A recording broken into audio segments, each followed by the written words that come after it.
Bien-aimés dans le Seigneur, bonjour. Ce matin, notre thème, c'est une santé de fer. Une santé de fer. Avoir une santé de fer, c'est avoir une très bonne santé. Une santé qui résiste à tout. L'expression « avoir une santé de fer » vient du fait que les alchimistes donnèrent au fer le nom de Mars. Mars qui est le dieu de la guerre dans la mythologie romaine. Et en lui donnant ce nom, en donnant au fer le nom de Mars, il voulait renvoyer à la combativité, à la puissance. Sur le plan symbolique, le fer est couramment pris comme symbole de robustesse, une dame de fer, d'opiniâtreté, de rigueur, d'inflexibilité.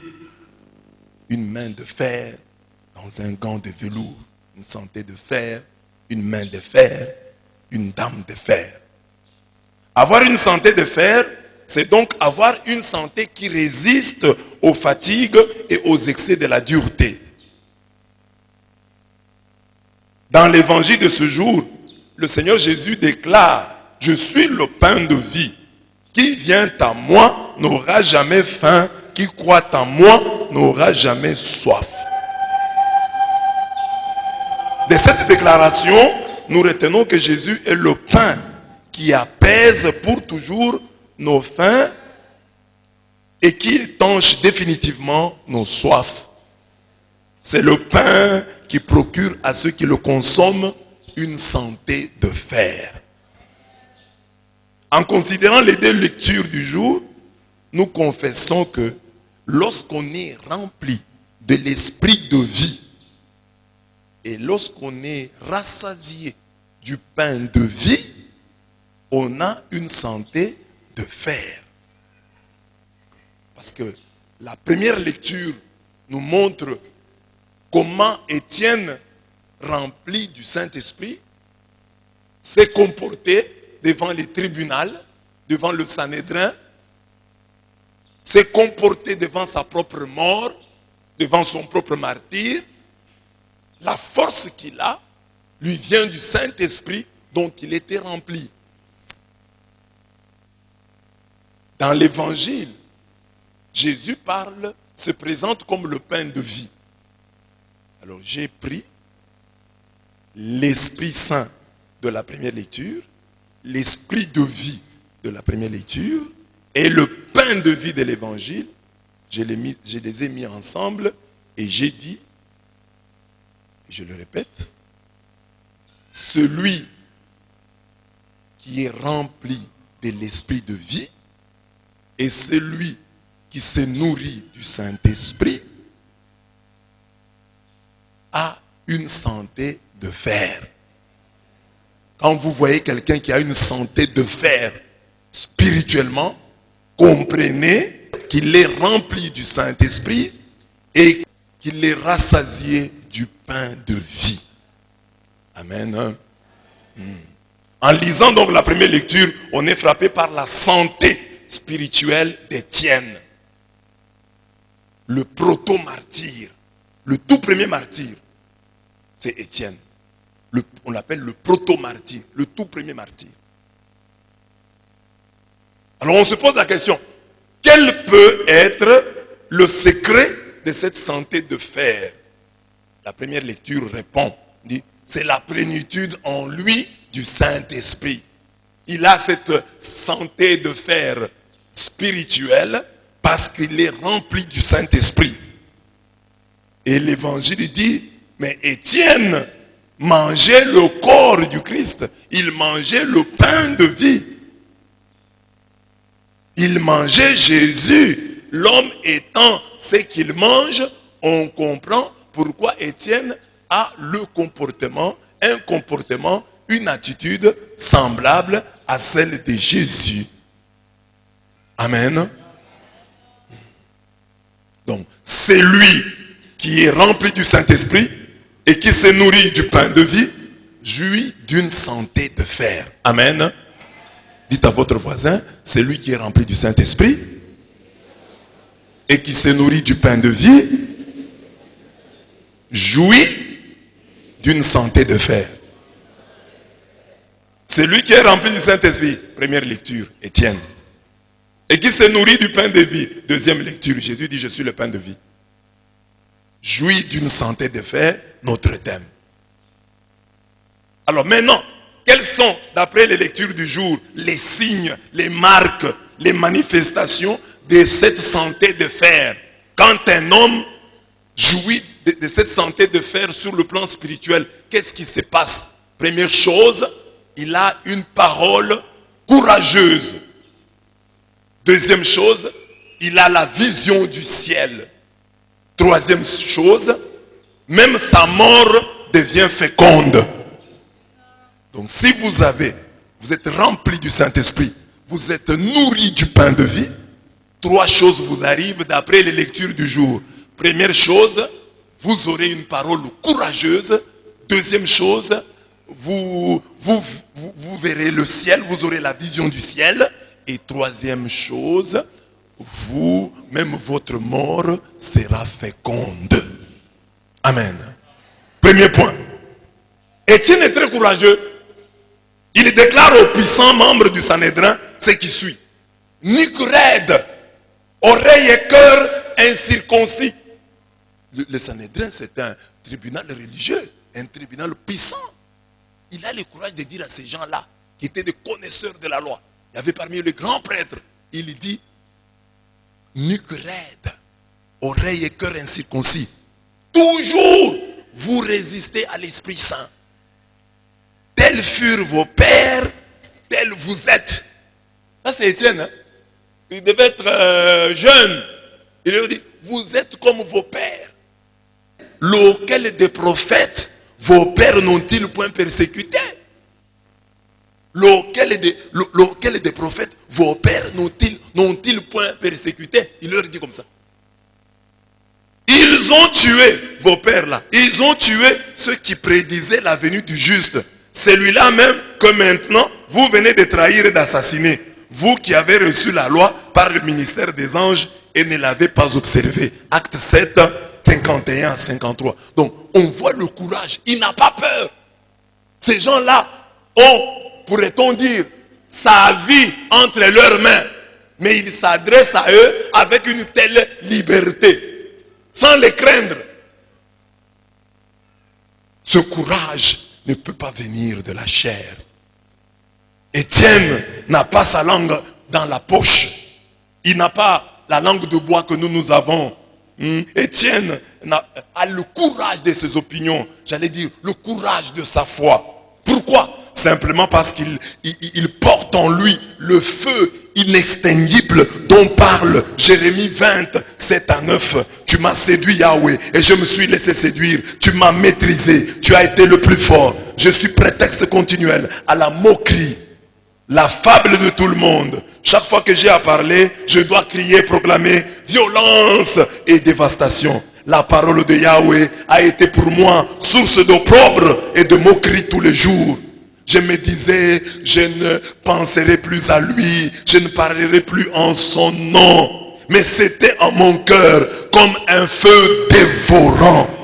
Et enfermé dans mes os, je m'épuisais à le contenir, mais je n'ai pas pu.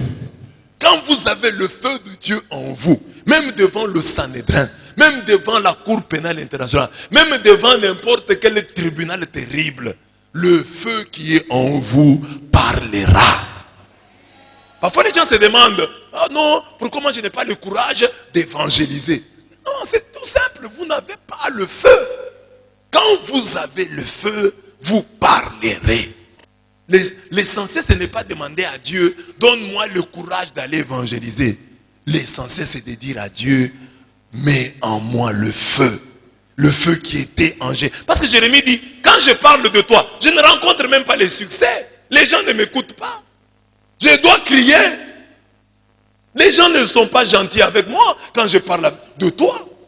Quand je parle de toi, je ne rencontre que l'indifférence. mes amis s'éloignent, les gens se moquent de moi. Je prends même la décision de dire, je ne parlerai plus de Dieu. Mais quand je prends cette décision, je me dis, je ne parlerai plus de toi. Il y a à moi comme un feu dévorant qui me dit, parle, parle, parle.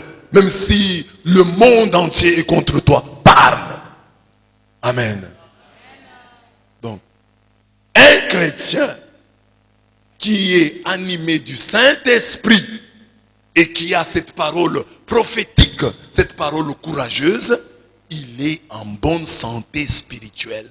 Sa santé spirituelle est une santé de fer. Amen. Si tu as honte, tu as peur de parler de Dieu, c'est que tu n'as pas le feu.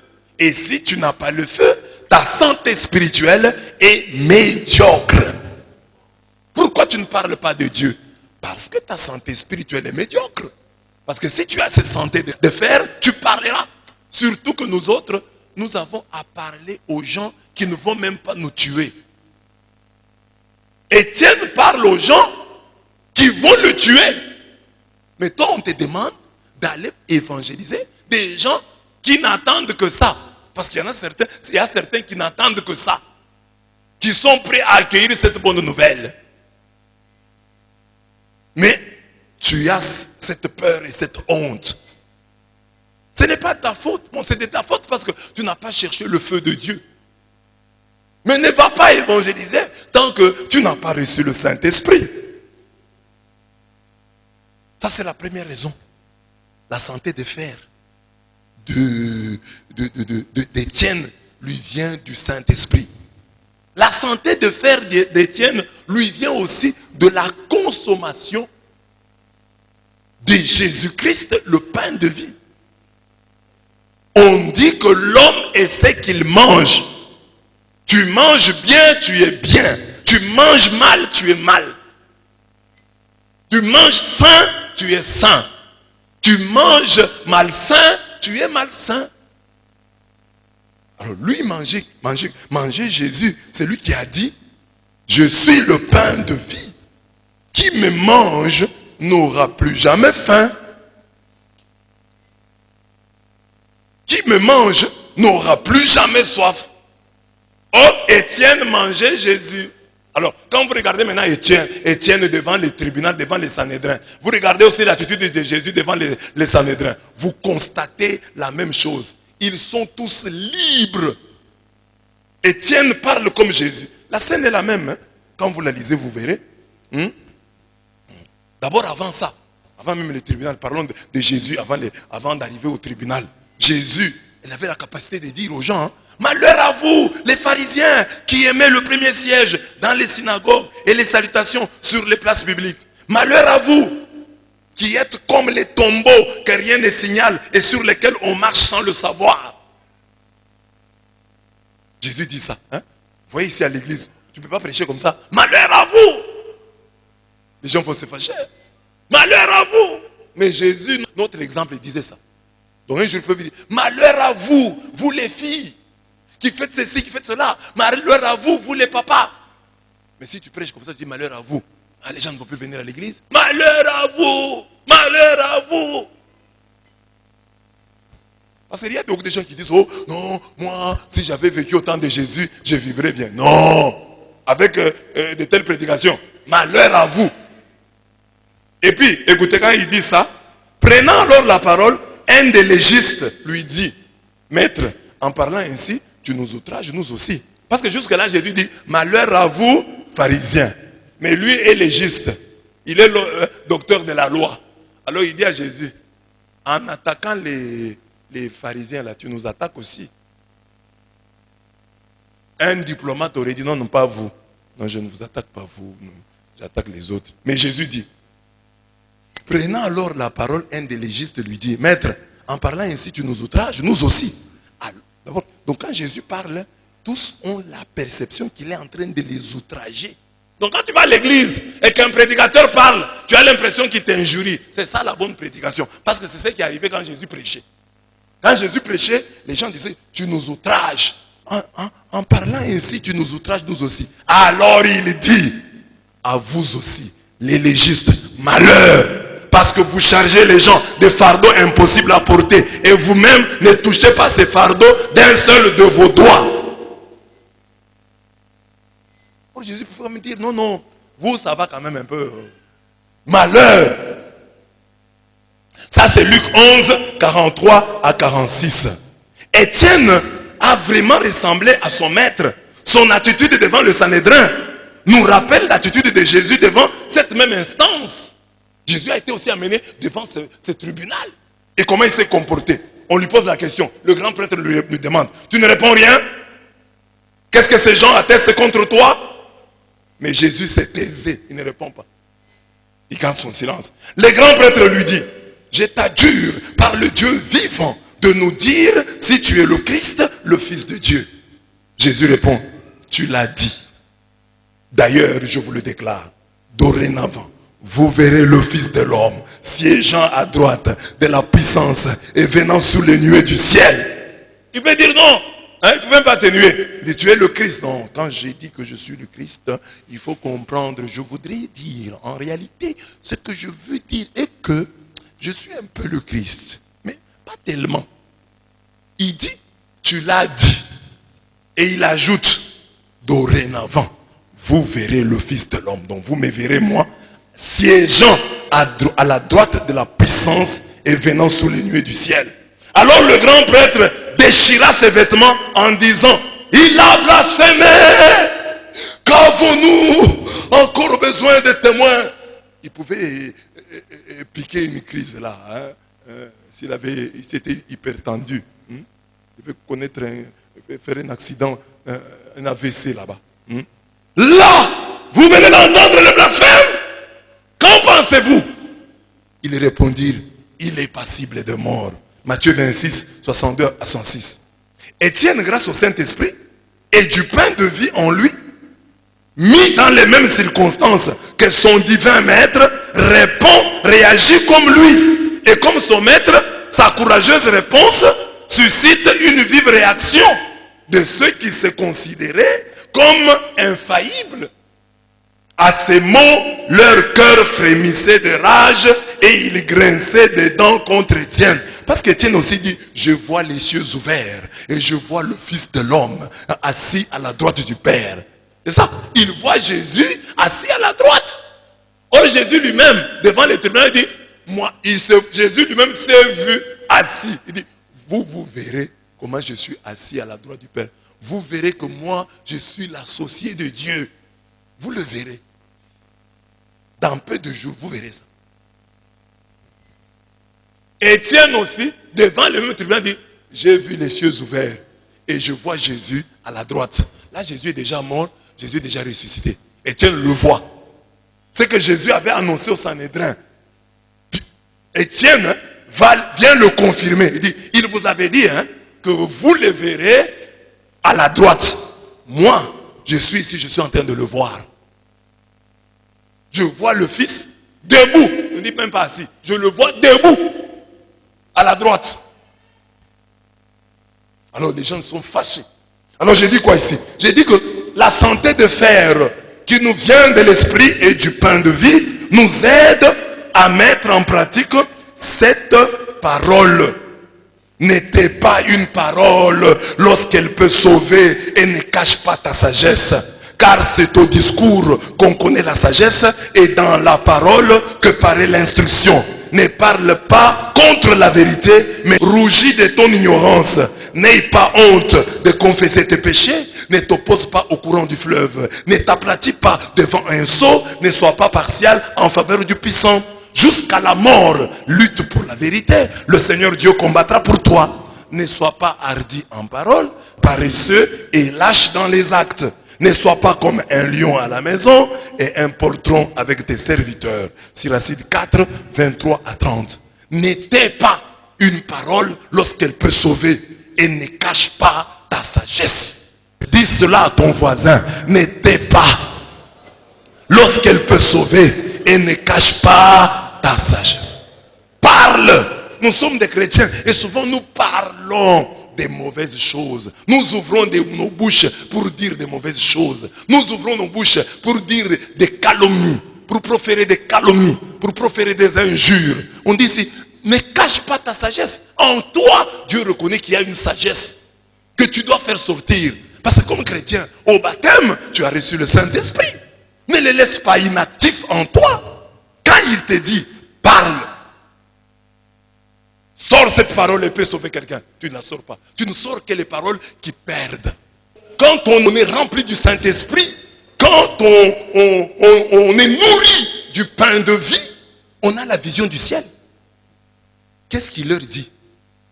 Il est devant les tribunaux. Il dit, la Bible dit, tout rempli de l'Esprit Saint, il fixa son regard vers le ciel. Il vit alors la gloire de Dieu et Jésus debout à la droite de Dieu. Ah, dit-il, je vois les cieux ouverts et le Fils de l'homme debout à la droite de Dieu. J'étends alors des grands cris, ils se bouchèrent les oreilles et comme un seul homme, se précipitèrent sur lui. Il voit le ciel et ça change tout. La vision du ciel augmente le degré de son courage. Rend encore sa parole plus courageuse. Il voit le ciel ouvert. Beaucoup de gens disent qu'ils croient. Mais qu'est-ce qu'ils voient? Tu peux nous dire, oh je crois. Mais tu vois quoi? Lui croyait aussi en Jésus-Christ comme toi. Mais il a vu le ciel. Et la vision du ciel a changé sa vision de la terre. Ce qu'il a vu au ciel a revigoré, renforcé sa foi. J'ai fait même un poème ici. Je dis, quand on voit le miel, on fait fi des abeilles. Hein? Quand vous voyez le miel que vous en avez envie, les abeilles ne vous disent rien. Quand on voit le ciel, on ouvre les oreilles. Et une douce voix résonne. Si tu es mon fils, pardonne. Mais toi tu vas aller là-bas au ciel. Pourquoi garder rancune? C'est ainsi que vous voyez, Étienne pardonne. Dit, Père, pardonne-leur. Comme Jésus. Quand tu vois le ciel, tu as plus de facilité à pardonner. On ouvre les oreilles et une douce voix résonne. Si tu es mon fils, pardonne. Ne sois plus esclave de ton corps et ne tremble plus devant la mort. Pour réussir dans la vie, il faut être comme David qui a pardonné au roi Saül. L'habitude du pardon est la marque des champions. Les gens qui vont gagner, les gens qui vont triompher dans la vie savent pardonner. Regardez même dans un couple, vous verrez que la femme qui pardonne prospère mieux que l'homme qui ne pardonne pas. L'homme qui pardonne prospère mieux que la femme qui ne pardonne pas. Dans la vie, ne sois pas, quand tu vis avec des gens, ne sois pas dans la position de celui qui refuse de pardonner. Sois toujours dans la position de celui qui pardonne. Et tu seras vainqueur, tu seras champion. Qu'on ne dise pas de toi, oh je lui ai fait du mal, il ne m'a pas pardonné. Non, toi sois dans la position. S'il y a un camp de ceux qui pardonnent et un autre camp de ceux qui ne pardonnent pas, ne sois jamais du camp de ceux qui ne pardonnent pas. Le camp de ceux qui ne pardonnent pas, c'est le camp des losers, c'est le camp des perdants. Les champions savent accorder le pardon. Amen. Amen. Montre, alors là maintenant, je fais une prière à Dieu. J'ai dit à Dieu, montre-moi le ciel et je renoncerai au miel. Parce que si tu as la vision du ciel, tu vas dire, bon, cet homme m'a fait renvoyer de telle entreprise. Mais moi je vois le ciel. Il m'a fait chasser du miel. Il m'a privé du miel. Mais moi je vois le ciel. Entre le ciel et le miel, il n'y a pas de commune mesure. Qu'il reste avec son miel. Moi je prends le ciel. Qu'il reste avec son miel, moi, je me contenterai et je serai très heureux d'habiter le ciel. Montre-moi le ciel et je me départirai de mon miel, de mon fiel. Parce que nous n'avons pas seulement le miel, nous avons aussi le fiel. Ce qu'il y a d'amer en nous, le péché, la chair. Hein? Vous voyez, quand les gens ont la vision du ciel, ils crucifient la chair avec ses passions. Comme dit Paul. Montre-moi le ciel et je me départirai de mon fiel. Montre-moi le paradis et je vivrai mieux mes vendredis. Donc, même si je souffre aujourd'hui, mais si Dieu me montre le paradis, j'ai la vision du paradis. Ça peut être un paradis céleste ou un paradis terrestre. Dieu te montre que demain tu seras grand. Tu as cette vision. Même si les gens te font souffrir, Tu dis non, c'est rien. Moi, je serai grand. Je vais arriver au paradis. Alors, je passe autrement mes vendredis parce que je sais que j'arriverai au paradis. Qui voit le bonheur qui l'attend, voit et vit les choses autrement.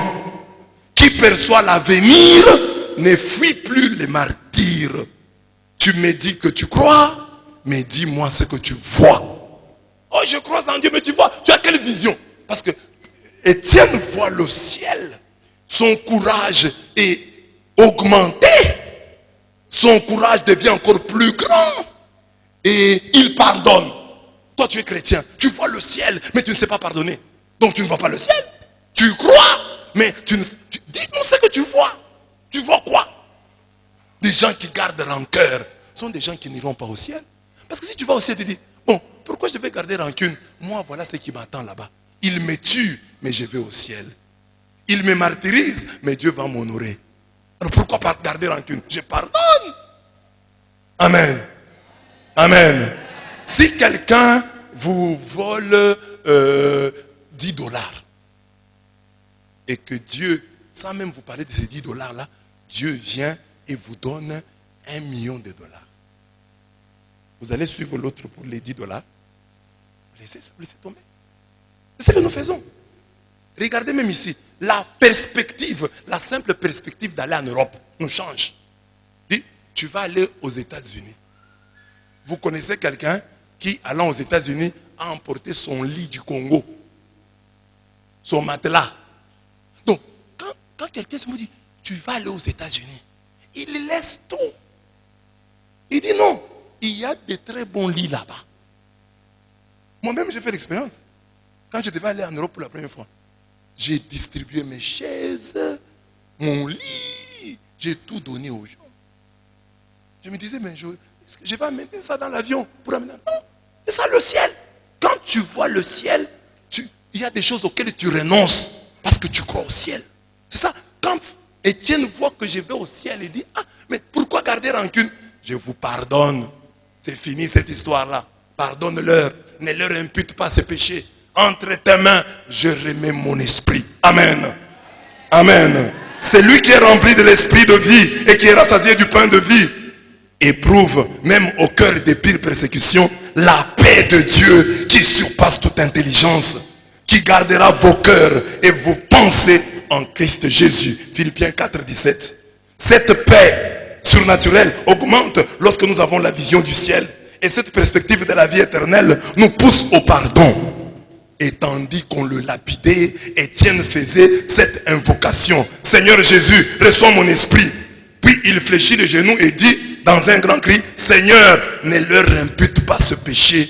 Et en disant cela, il s'endormit.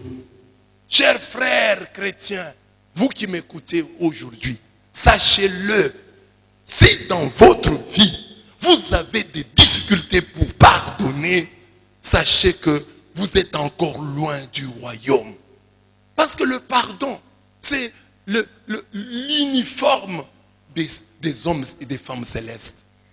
L'uniforme des champions, c'est le pardon. Oh, il m'a fait ceci il y a 10 ans. Oh, je ne parle pas à ma soeur, je ne parle pas à mon frère, parce qu'il m'avait fait ceci, parce qu'il m'avait fait cela. Et tu es chrétien, et tu pries, et tu prétends aller au ciel. Non. Le billet du ciel, si tu l'as, tu pardonnes. Tu dis, mais on s'est disputé.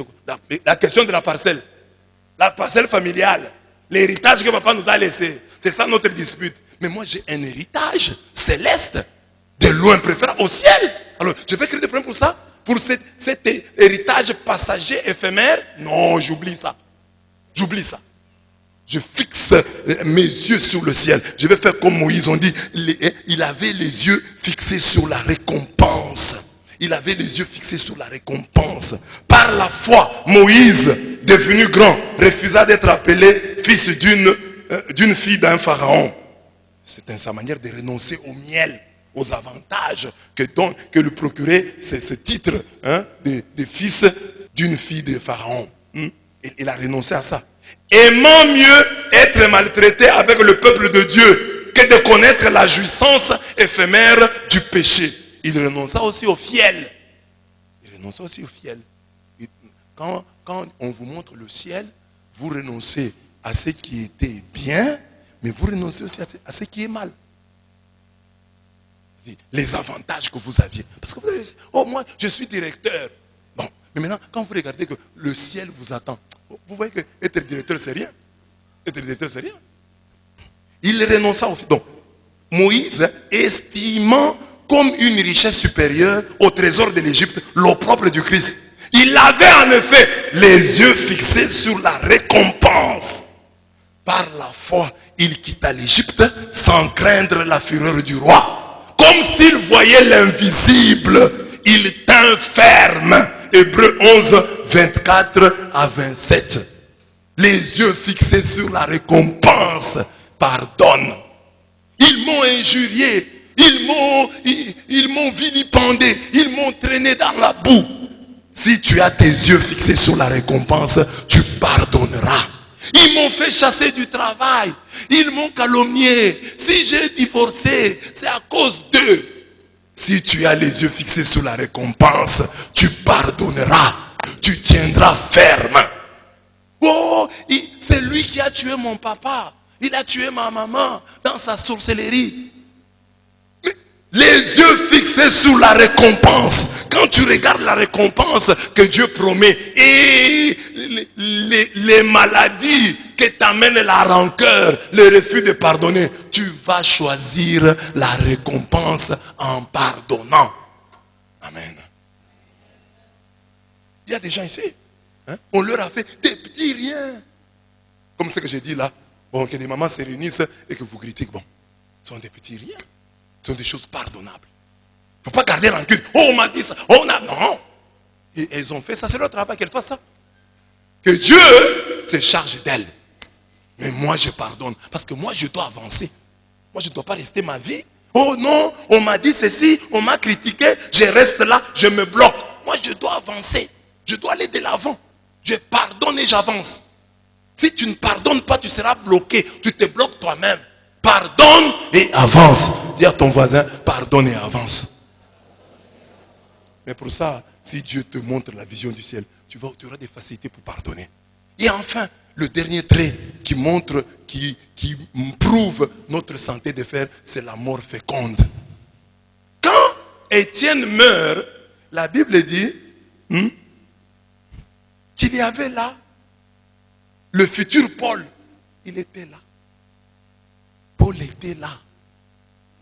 Paul était là quand on tuait Étienne. Je suis sûr, à part l'appel de Jésus-Christ, sur le chemin de Damas, cette présence de Paul, lors du martyre d'Étienne, doit avoir laissé des traces en lui. Je l'ai dit ici dans le texte. La présence de Paul sur ce lieu du crime est comparable à celle de Longin, le centurion romain au calvaire. Voyant qu'il avait ainsi expiré, les centurions qui se tenaient en face de lui s'écria, vraiment cet homme était fils de Dieu. Marc 15, 39. Ces centurions se montra capable de lire la présence de Dieu, même dans les mystères douloureux, entre les lignes brisées de la passion. Quand vous aurez élevé des terres, le Fils de l'homme, vous saurez que moi je suis. Jean 8, 28. Si la présence du centurion a provoqué sur place une confession de foi païenne, la présence de Paul est une présence pleine d'avenir. Sur place, Paul n'a rien dit. Mais cette présence, le fait d'avoir été là, va le marquer d'une certaine manière. Ces deux présences et leur suite nous confortent dans la conviction que la mort du chrétien est une semence. C'est toujours une mort féconde et fécondante. En vérité, je vous le dis, si le grain de blé tombé en terre ne meurt pas, il demeure seul. Mais s'il meurt, il porte beaucoup de fruits. Qui aime sa vie la perd, et qui est sa vie en ce monde la conservera en vie éternelle. Quand on a une santé de fer, grâce à l'esprit et au pain de vie, même notre mort témoigne, prêche et gagne les âmes. Amen. Et j'ai préparé cet enseignement vers 3h30. je me suis dit, je me repose un peu même. Pendant 30 minutes, je me réveille. Alors quand je me repose, quelque chose me dit, regarde sur Facebook. Je regarde sur Facebook et je vois une publication de papa Max, l'époux à maman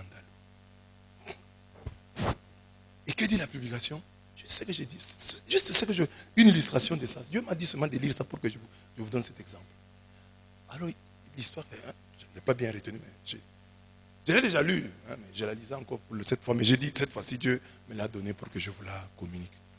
On dit qu'il y a un pasteur, un jour, il avait une réunion avec les gens, une réunion de prière, une sorte de veillée de prière là.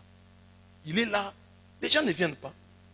Quelques minutes après, il y a 2, 3, 4 jeunes gens qui entrent là. Mais il commence quand même à prêcher, il commence à faire la prière. Et puis après, il voit un couple qui arrive. Et puis il voit un monsieur qui entre là avec une corde à la main.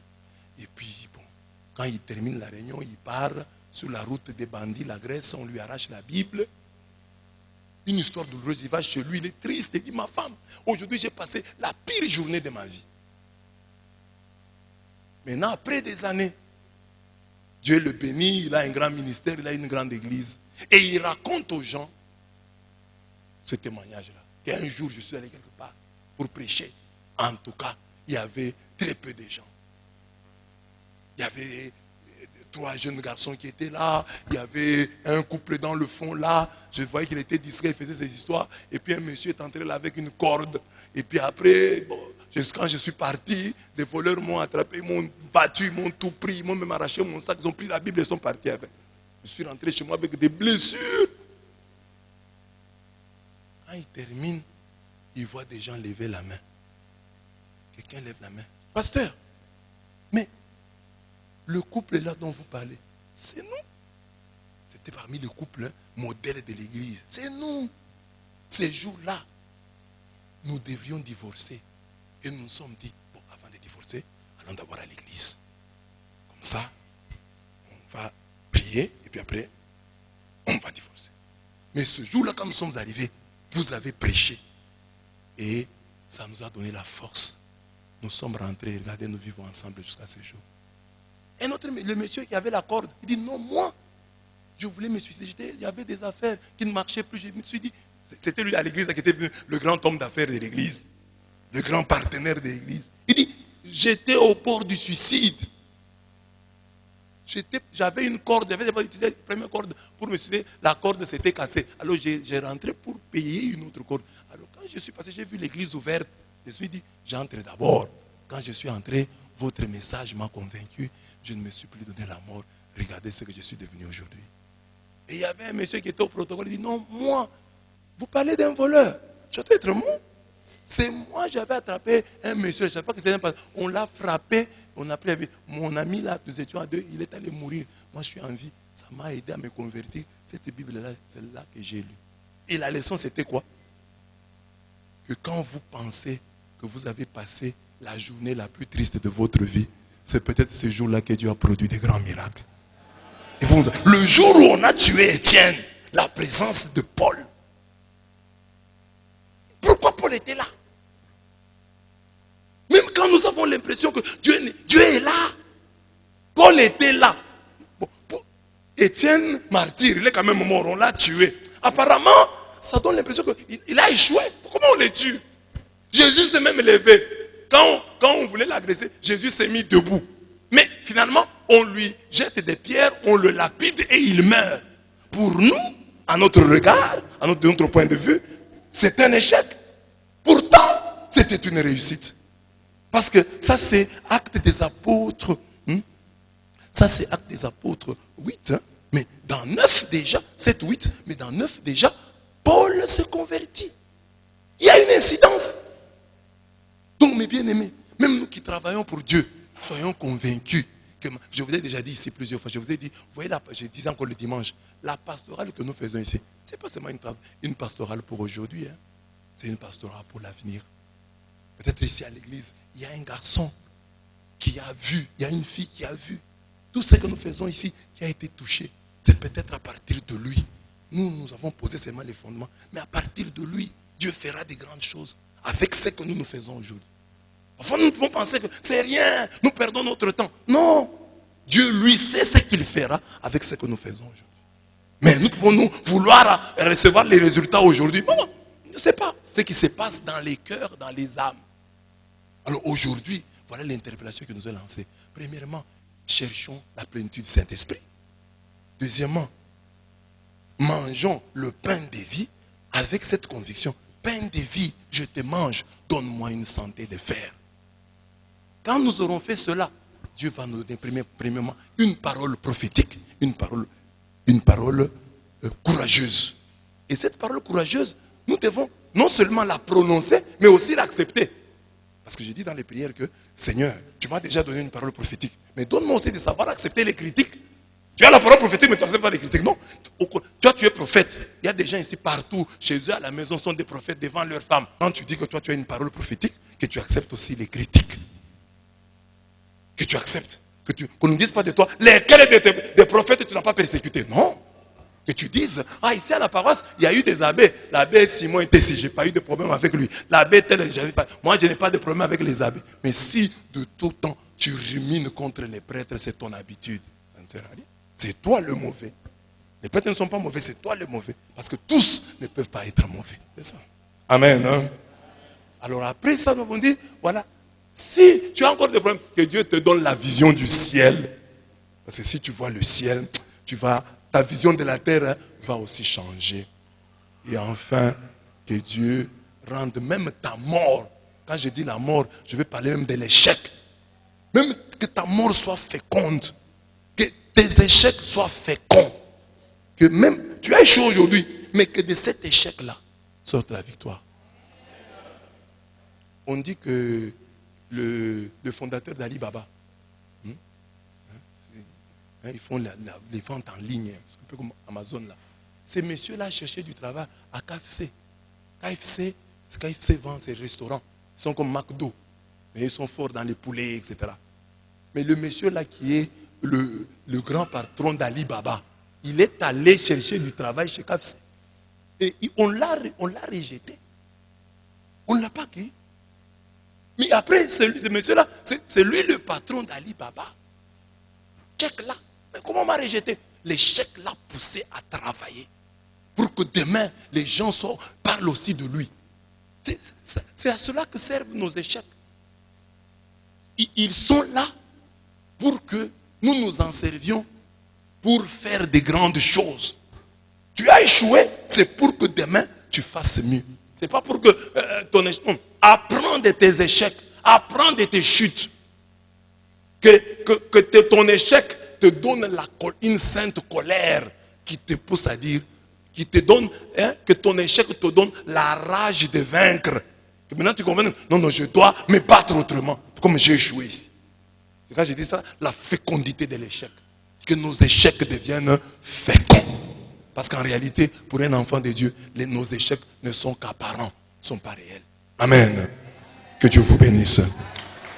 Nous nous mettons debout.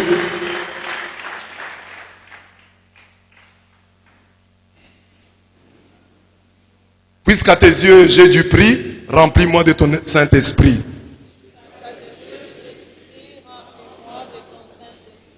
Tu m'as donné une parole prophétique, apprends-moi à accepter la critique.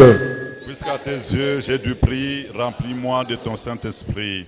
Réconcilie-moi avec mes prophètes, afin que ma vie soit une vraie fête. Puisqu'à tes yeux j'ai du prix, remplis-moi de ton Saint-Esprit. Chaque jour montre-moi le ciel, et je renoncerai à mon fiel. Puisqu'à tes yeux j'ai du prix, remplis-moi de ton Saint-Esprit. Donne-moi des flashs du paradis, et je vivrai autrement mes vendredis. Puisqu'à tes yeux j'ai du prix, remplis-moi de ton Saint-Esprit. Fais-moi comprendre que le pardon est le vrai uniforme des champions. Puisqu'à tes yeux j'ai du prix, remplis-moi de ton Saint-Esprit. Tu me prépares un bel avenir, donne-moi la force des martyrs. Puisqu'à tes yeux j'ai du prix, remplis-moi de ton Saint-Esprit. Apprends-moi que lorsque tu es présent, tous mes échecs deviennent apparents. Puisqu'à tes yeux j'ai du prix, remplis-moi de ton Saint-Esprit. Donne-moi de s'aimer à tout vent, même si les temps ne sont pas cléments. Puisqu'à tes yeux j'ai du prix, remplis-moi de ton Saint-Esprit. Je t'offre cette humble prière pour tous ceux qui me jettent des pierres. Puisqu'à tes yeux j'ai du prix, remplis-moi de ton Saint-Esprit. Je prie pour Saül qui tue Étienne, afin que la foi qu'il combat soit un jour sienne. Puisqu'à tes yeux j'ai du prix, remplis-moi de ton Saint-Esprit. Gloire au Père, au Fils et au Saint-Esprit. Comme il était au commencement, maintenant et toujours, dans les siècles des siècles. Amen. Puisqu'à tes yeux j'ai du prix, remplis-moi de ton Saint-Esprit.